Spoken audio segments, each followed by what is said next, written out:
덕분입니다. 감사합니다. 오늘 아침에 안산 어르신께서 질문해 주셨습니다. 이제는 덕분 스쿨 이렇게 저를 만나서 사생육도에서 헤매지 않고 오로지 광명의 길로 이렇게 인도해 주셔서 너무나 고맙다는 인사와 함께 도노와 점수에 대해서 가르침 주시기 바랍니다 하는 질문을 드렸습니다. 질문해 준 안산 어르신께 큰 박수 부탁드립니다.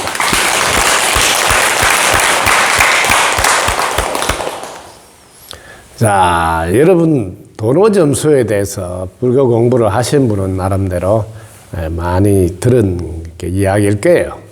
특히 성철 스님께서 도노 점수에 대한 이야기를 이렇게 많이 말씀해 주신 책을 통해서 여러분들이 논란이 돼서 이야기가 있었던 것도 공부를 많이 한 사람들은 알고 있을 겁니다. 제일 먼저 여러분 도노가 뭔지부터 개념 정리를 정확히 하셔야 된다. 도노는 돈자가 뭐야? 돈, 단박에 이 말입니다. 오는 뭐야? 깨달을 오, 그게 단박에 깨달았다 이 소리예요. 그럼 도노가 됐다. 근데 이게 뭐냐? 덕부입니다 하고 단박에 생각을 내려놓고 보니까 그 자리가 뭐예요? 우리가 이름을 붙이면 무심인데 무심에서 뚜렷한 뭔가의 존재를 느끼지요? 이렇게 단박에 참나를 이렇게 확인하는 것을 도노라 그럽니다. 근데 단박에 확인했는데 여러분들 그대로 관점이 바뀐 상태에서 사라지는 분이 있는가 하면 여전히 내가 도노 단박에 참 나를 알았지만 내 생활은 여전히 습관에 의해서 또 그 자리를 내가 그대로 활용하면서 살기도 하고 또 깜빡해서 또 본래대로 또 습관대로 살기도 하고 이렇게 왔다 갔다 하니까 점점 닦아야 될 일이 있구나 이런 이야기를 한 겁니다. 자, 여러분 쉽게 여러분에게 안내를 해드리겠습니다. 도노란 내 자신이 영, 혼, 육 삼중구조로 되어 있는 것을 확연히 알았다 이 소리입니다. 참 나가 내 영이구나. 그리고 혼도 영의 나툼이고 육도 영의 나툼이라 해서 참 나는 영이다. 전지전능한 영이다. 빛이다. 에너지다. 흐르는 기다. 뭐 이런 단어로 바꾸더라도 참 나를 알았다. 그러면 전지전능한 영의 능력으로 영의 삶을 산다. 그러면 단박에 깨달은 도노에다가 바로 돈수 단박에 닦아진 뭐 영의 삶으로 전환이 됐다. 이러면 도노 돈수라는 단어가 걸맞지만 99.9999%라고 이야기할게요. 영, 혼, 육, 삼중구조를 여러분이 알았다 하더라도 바로 영의 삶을 사는 것은 지극히 드뭅니다. 왜냐하면 그동안 혼에 의해서 혼의 삶을 살아왔기 때문입니다. 그래서 영의 삶으로 여러분이 회복해야 되는데 이때 영의 몸으로 회복해야 된다. 이걸 몸체, 에너지체 이런 표현을 하는 겁니다. 혼의 삶으로 살 때는 몸체라는 안 하고 몸이라는 단어를 씁니다. 차이가 있죠? 자, 그래서 영의 삶으로 바로 가는 분은 에너지체로 다 태어날 때 에너지체로 태어납니다.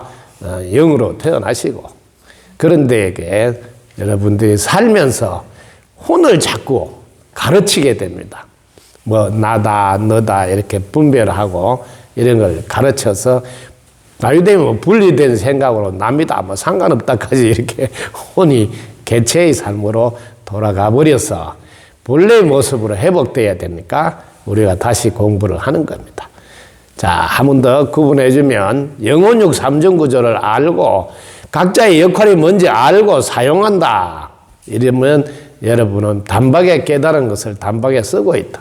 특히 무심해서 영의 느낌을 받고 살아가는 영의 삶이라면 도노, 돈수의 삶이다 하시면 되고 여전히 도노해서 영혼육 삼중구조를 알고 그 역할도 알고 살지만 혼이 끼어들어서 왔다 갔다 하고 있다면 아직은 점점 닦아야 된다. 이럴 때 여러분들이 본래 자리로 회복되는 것은 마지막으로 에너지체를 회복해야 됩니다. 그래야지 몸으로 사는 것이 아니라 에너지체, 몸체로 살게 되면 영의 삶으로 돌아오니까 이때 이제 대원 삶이 된다. 전체를 위한 삶이 된다. 이러면 이제 닦을 일이 없겠죠. 그래서 여러분들은 아직 남아있는 혼의 습관을 영의 삶으로 전환하는 점점 닦음이 필요하다. 그래서 동로했을지라도 점수가 필요하다.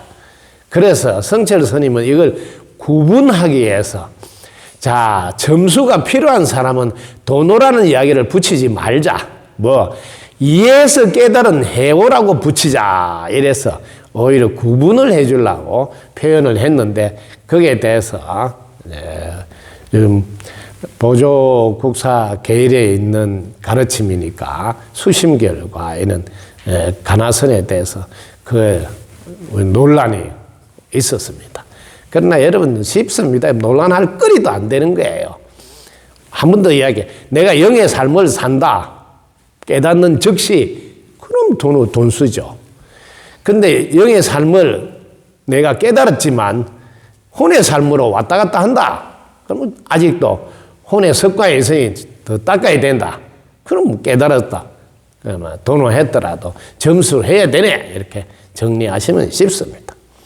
성철 스님 말씀도 여러분들이 어떻게 이해하냐에 따라서 정말 그 말씀이 옳구나 하는 것도 그래서 아예 그러면 이참에 구분하자. 닦아야 된다면 그걸 도노라 하면 되겠어. 해오라고 부르자. 그 말도 일리가 있는 말씀이라고 생각이 듭니다. 자, 여러분 본래 우리는 깨달아져 있다는 것으로부터 출발하셔야 되고 깨달아져 있으니까 뭘 하세요? 그걸 회복하는 노력이다. 뭘 만드는 게 아니에요. 그래서 깨닫는 데 시간이 많이 걸리는 것은 안타까운 것이다. 안내하는 분은 아직도 잘 못 만났다. 이렇게 표현하고 싶고 안내하는 분을 잘 만나면 깨닫는 것은 1분 안에 끝나는 것이고 습관을 바꾸는 관점 이동의 노력이 그다음 필요하다. 이렇게 여러분 정리하시면 되겠습니다. 여러분 덕분입니다. 감사합니다. 감사합니다. 덕분입니다.